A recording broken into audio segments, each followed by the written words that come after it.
నా దగ్గర ఉన్న సమాచారం మేరకు జగన్మోహన్ రెడ్డి గారు గత కొంతకాలం కంటే ఓటమి తరువాత వినిపిస్తున్నటువంటి మాట కాంగ్రెస్ తో సఖ్యతగా వెళ్ళిపోతున్నారు.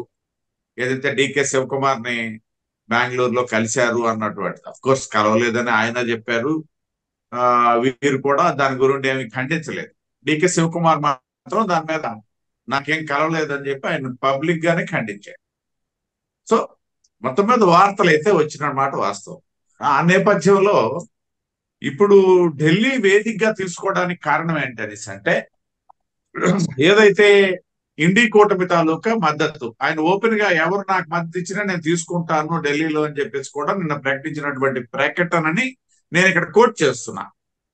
సో ఆయన ఆశయం ఏంటంటే ఇండి కూటమి తాలూకా ఇప్పుడు దానికి నేను బలమైనటువంటి కారణం కూడా చెప్తాను. సరే, సోదరులు బాలా గారు, మా మా తమ్ముడు మహేష్ గారు వాళ్ళ వాదన ఏదైతే ప్రభుత్వం 1.5 సంవత్సరాల్లో అనేసి, ఈయన బాలా గారి వెర్షన్ ఏదో ఆయన చెప్పారు. అంటే అది ఊహాజనితమైనటువంటి వాదన. అది నేను దాని గురించి పెద్ద సీరియస్ తీసుకోను. కానీ ఇప్పుడు అక్కడ ఉన్నది ఎన్డీఏ కూటమి ప్రభుత్వం, ఇక్కడ ఉన్నది కూడా ఎన్డీఏ కూటమి ప్రభుత్వం. గతంలో అనేసి అంటే రాష్ట్రంలో ఎన్డీఏ కూటమి అనేది ఎక్కడ వినపడేది కాదు. ఇవాళ ఎన్డీఏ ప్రభుత్వం అని చెప్పేసి అందరూ మాట్లాడుతున్నారు. నేను చెప్పేది భారతీయ జనతా పార్టీ మాట్లాడేది కాదు, జనసేన మాట్లాడేది కాదు, తెలుగుదేశం అందరం కలిపి ఎన్డీఏ కూటమి అని మాట్లాడుకుంటున్నాం, కూటమి ప్రభుత్వం అని చెప్పేసి. సో ఈ నేపథ్యంలో ఏంటనేసి అంటే, ఈ ఇటువైపు నుండి ఆయనకైతే మద్దతు దొరకదు అన్నటువంటి ఆలోచనతో ఇండి కూటమి రెడీగా ఉంది, ఎవరు అడిగితే వాళ్ళకి మద్దతు ఇవ్వడానికి.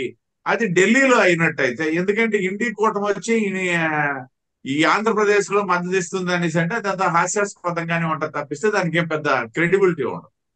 కాబట్టి ఢిల్లీకి వేదికగా ఆయన ఎంచుకున్నాడు అని నేను ఇందాక చెప్పాను. ఢిల్లీ నుండి సార్ ఢిల్లీకి ఇక్కడ ఎలా. రైట్ రైట్ ఇక్కడ నాకు ఒక చిన్న డౌట్ అండి.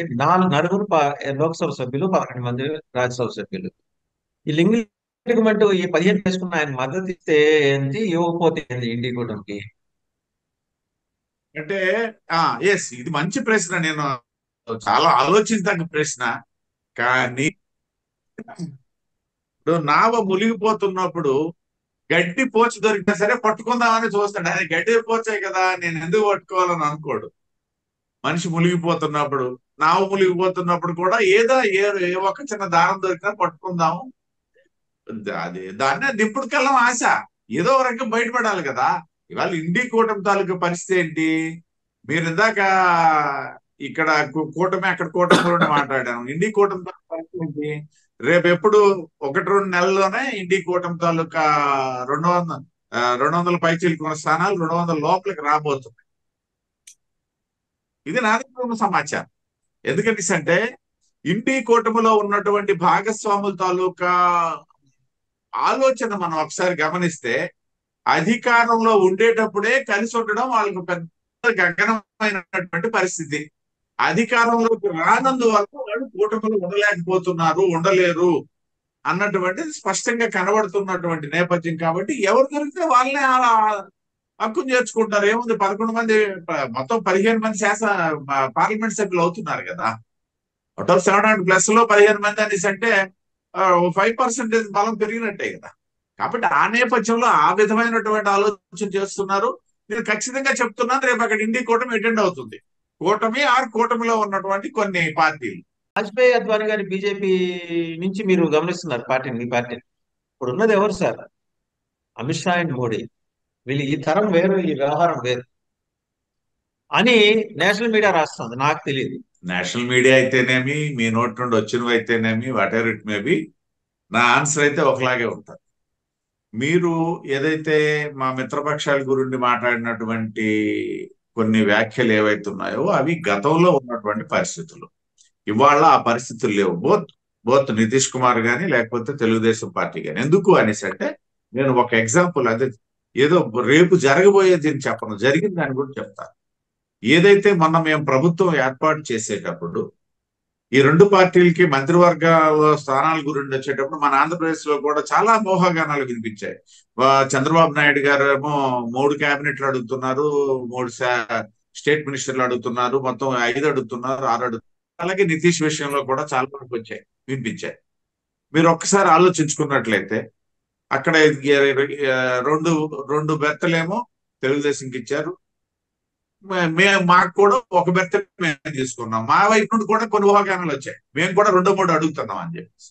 సో దీనికి ఈ మంత్రివర్గంలో సర్దుబాటు జరిగిన తర్వాత ఇంకొక వాదన కూడా వినబడింది వాసుదేవన్ గారు, మీ నోటీసులో ఉందో లేదో కానీ, ఎందుకు చంద్రబాబు నాయుడు గారు మరి నితీష్ కుమార్ గారు దీనికి అంగీకరించారు, ఎక్కడా మారు మాట్లాడలేదు, అనుకున్నన్ని పదవులు రాకపోయినా సరే అనే దగ్గరికి వచ్చేసరికి ఇంకొక వ్యాఖ్యానం కూడా వినబడింది.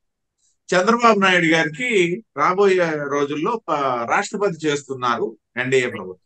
ఈవెన్ ఐ టు హర్డ్ అండి ఇది, ఐ టు అంటే వినబడింది. ఆ నేపథ్యంలో వాళ్ళేమి మీ ఇష్టం, మీరు అవి ఎన్ని ఇస్తే తీసుకుంటాం, ఆ విధంగా మేము ఎన్ని ఇస్తే మీరు తీసుకోండి అని చెప్పేసి ఉన్నారని చెప్పేసి కూడా ఒక వ్యాఖ్యానం వినబడింది. సో ఇది నా దగ్గర అయితే దీనికి సంబంధించి కాంక్రీట్ ఎవిడెన్స్ లేదు. మీలాంటి విజ్ఞులైనటువంటి వాళ్ళు షేర్ చేసుకున్నటువంటిదే నా దగ్గర ఉన్నది. నా పార్టీ నుండి అయితే నాకేం సూచన లేదు, పార్టీలో కూడా ఇది ఉందని చెప్పేసి నాకు విశ్వాసం కూడా లేదు. అంటే నేను ఎందుకు చెప్తున్నానంటే, మాకు ఈవేళ నితీష్ కుమార్ గారు కానీ చంద్రబాబు నాయుడు గారు కానీ అవసరము ఉన్నదా లేదా, అది ఆ అవసరం కూడా ఉన్నట్టు ఉంటుంది, లేనట్టు ఉంటుంది అన్నటువంటిది కూడా కొన్ని లెక్కలు ఉన్నాయి. ఎందుకంటే ఇవాళ ఎన్డీఏ కూటమికి 303 సీట్లు పైబడి మాకు మళ్ళీ మద్దతు వచ్చినటువంటి సందర్భాన్ని నేను గుర్తు చేస్తున్నా. మేము గెలిచేటప్పుడు అయితే 293 కానీ ఇవాళ 303 పైసలకు మంది మాకు మద్దతు ఇస్తున్నటువంటి సందర్భం కూడా ఉంది. కాబట్టి ఇవన్నీ ఒక అంశం.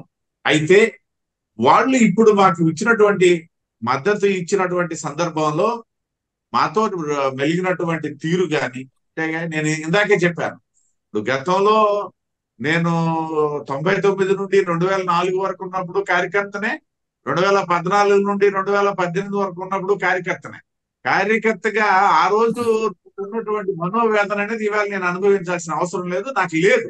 ఎందుకంటే నాకు ఒక ఎగ్జిస్టెన్సీ ఉంది ఈ ప్రభుత్వంలోనా, నా పార్టీకి, నాకు ఇన్ దట్ సెన్స్ నా పర్సనల్ అని నేను చెప్పట్లే, నా పార్టీకి కూడా ఈ ప్రభుత్వంలో ఒక గుర్తింపు ఉంది అన్నటువంటి ఫీలింగ్ తో ఉన్నటువంటి పరిస్థితి ఉంది. కాబట్టి